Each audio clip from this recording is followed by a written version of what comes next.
ইরানে চলমান সরকার বিরোধী বিক্ষোভ দমনে নিরাপত্তা বাহিনীর কঠোর দমন-পীড়নের প্রেক্ষাপটে দেশটির বিরুদ্ধে সামরিক হামলার বিষয়টি গুরুত্বের সঙ্গে বিবেচনা করছেন মার্কিন প্রেসিডেন্ট ডোনাল্ড ট্রাম্প। যুক্তরাষ্ট্রের একাধিক কর্মকর্তার বরাত মার্কিন সংবাদ মাধ্যম নিউ ইয়র্ক টাইমস জানিয়েছে, ইরানের সম্ভাব্য হামলার বিভিন্ন বিকল্প ইতোমধ্যে ট্রাম্পের সামনে উপস্থাপন করা হয়েছে।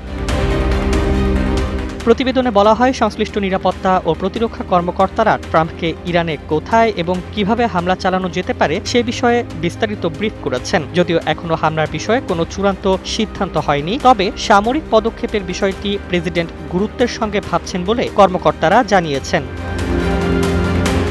নাম প্রকাশে অনিচ্ছুক এক মার্কিন কর্মকর্তা জানান, সম্ভাব্য পরিকল্পনাগুলোর মধ্যে বেসামরিক স্থাপনা লক্ষ্য করে হামলার বিকল্পও রয়েছে। এর আগে ওয়াল স্ট্রিট জার্নাল জানিয়েছে, ইরানের সেনাবাহিনীর অবকাঠামো লক্ষ্য করে ব্যাপক বিমান হামলা চালানো হতে পারে।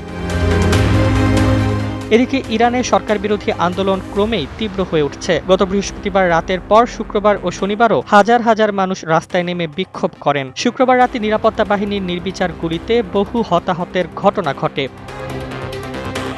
বিবিসিকে দেওয়া তথ্য অনুযায়ী তেহরানের একাধিক হাসপাতালে নিহত ও আহত বিক্ষোভকারীতে উপচে পড়েছে জরুরি বিভাগ। চিকিৎসকরা জানান, তরুণদের মাথা ও বুক লক্ষ্য করে গুলি করা হয়েছে। এক চক্ষু হাসপাতাল কর্তৃপক্ষ জানায়, পরিস্থিতি সামাল দিতে তারা ক্রাইসিস মোডে যেতে বাধ্য হয়েছেন।